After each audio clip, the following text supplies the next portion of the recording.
السلام علیکم ورحمۃ اللہ۔ الحمدللہ والصلاة والسلام علی رسول اللہ۔ محترم ساتھیوں، ہم نے بات کی تھی ایسے کون سے کام ہیں جن کے کرنے پر اللہ رب العزت کے معصوم فرشتے ہمارے لیے دعائے مغفرت یا دعائے رحمت یا کوئی نہ کوئی دعا ضرور کرتے ہیں۔ عزیزان اسلامی، اس کے حوالے سے میں نے پہلے 4 چیزیں آپ کے سامنے ذکر کی تھی پچھلے ویڈیو میں۔ سب سے پہلی چیز پہلی صف میں نماز ادا کرنا، دوسری چیز نماز پڑھنے کے بعد اسی جگہ پر بیٹھے رہنا، مریض کی عیادت کرنا اور اللہ کی رضا کے لیے کسی مسلمان بھائی سے ملاقات کرنا۔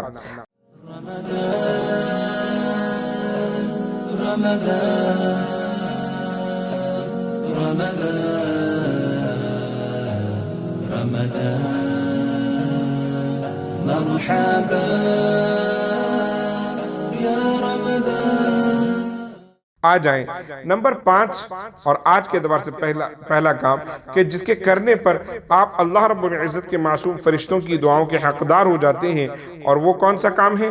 کسی مسلمان بھائی کے لیے اس کی غیر موجودگی میں دعا کرنا۔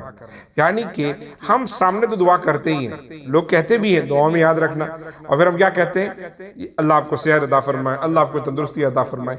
لیکن یقیناً اللہ یہ دعائیں بھی قبول کرتا ہے، لیکن کوئی بندہ کسی مسلمان کے لیے اس لیے دعا کرے کہ نہیں وہ نہیں دیکھ رہا، کوئی بات نہیں، مگر میرا اس کا ایک تعلق ہے، مسلمان بھائی ہے، تو اس کی پیٹھ پیچھے اس کی غیر موجودگی میں اس کو نہ بتا کر اللہ کے لیے دعا، اللہ کی بارگاہ میں دعا کرنا، تو یہ بہت بڑا کام ہے۔ اللہ ہمیں توفیق دے کہ ہم پوری امت کے لیے دعا کریں۔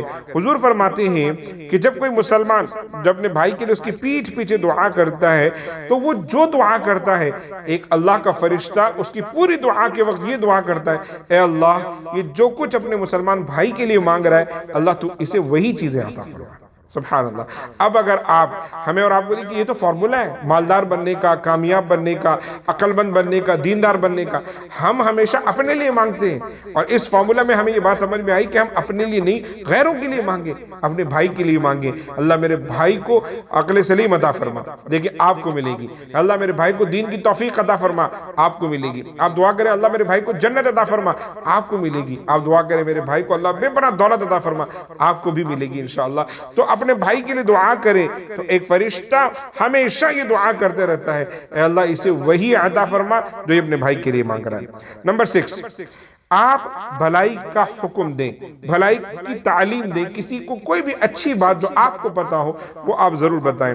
رسول پاک صلی اللہ علیہ وسلم ارشاد فرماتے ہیں کہ اللہ تعالیٰ اس پر رحمت بھیجتا ہے، اور اللہ ہی نہیں، اس کے فرشتے، زمین و آسمان کی تمام مخلوقات، یہاں تک کہ اپنے بل میں چونٹیاں بھی اور پانی میں مچھلیاں بھی اس انسان کے لیے دعا کرتی ہے، اور اللہ سے رحمت کی دعا کرتی ہے جو انسان کسی دوسرے انسان کو خیر کی کوئی بات بتاتا ہے، اچھی نیت کے ساتھ کوئی اچھی بات آپ کو معلوم ہو، چاہے وہ دین کی ہو، چاہے کوئی اور معاملات ہو، اچھی بات خیر کی بات ہو، عقیدے سے متعلق ہو، اعمال سے متعلق ہو، اگر آپ کو پتا ہے، آپ نے ذمہ داری سمجھتے ہوئے غیروں کو، اپنے دوستوں کو، اعز اقربا کو، رشتہ داروں کو، اپنی اولاد کو، بیوی کو، بچوں کو، والدین کو، چاچا کو، سارے رشتہ داروں کو وہ خیر کی بات ضرور بتائیں یقیناً۔ لیکن ایک بات کا یاد رکھیں، اگر کوئی بات اختلافی ہوتی ہے، چاہے وہ کسی بھی طریقے کا اختلاف ہو، تب یہ خیال کرنا کہ میں جو بات بتا رہا ہوں وہ تو خیر کی ہے، اور جو کسی دوسرے کا پوائنٹ آف ویو ہے وہ شر کی ہے،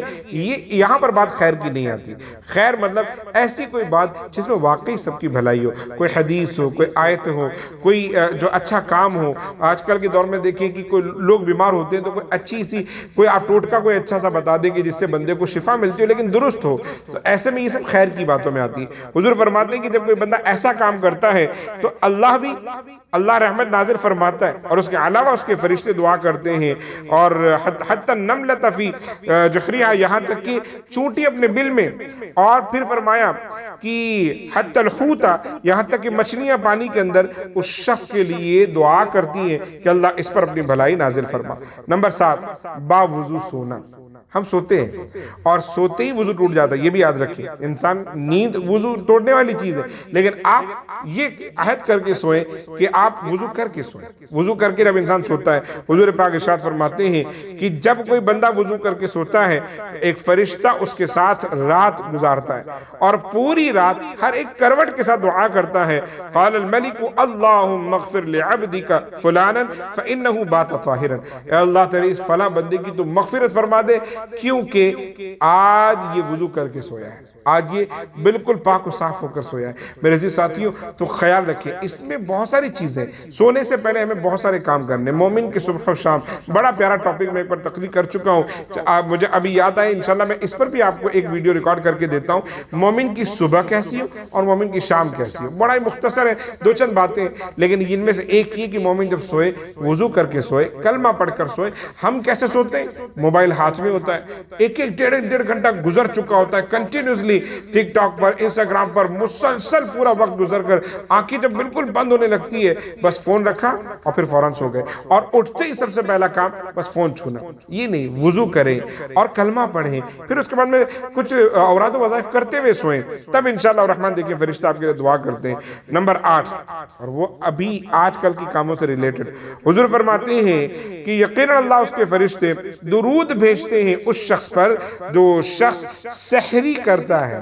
سبحان اللہ، میں پہلے بھی حدیث بیان کر چکا ہوں، اللہ کے فرشتے دعا کرتے ہیں رحمت کی اور اللہ رب العزت اس پر درود بھیجتا ہے. فرشتے درود بھیجتے ہیں کس شخص پر؟ متسحرین، اس شخص پر جو انسان سحری کرتا ہے. اللہ رب العزت ہم سب کو ان تمام اعمال کو تھرو آؤٹ دی ایئر اپنی پوری زندگی میں ہم سب کو عادت بنانے کی توفیق عطا فرمائے. لیکن خاص طور پر اس رمضان المبارک میں ہم یہ کوشش کریں گے یہ سارے کام ہر دن ہوں.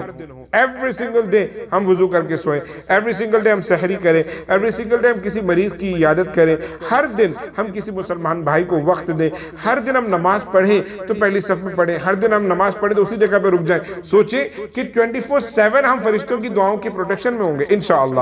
اللہ تعالیٰ ہم سب کو نیک و صالح بنائے. یاد رکھیں نمازوں کی پابندی، رمضان چل رہے روزوں کی پابندی، والدین کی تعظیم، اس کو اپنا روٹین بنائے. ہمیشہ اہل بیت اطہار و صحابہ کرام سے محبت رکھیں. جزاک اللہ خیر. السلام علیکم ورحمۃ اللہ.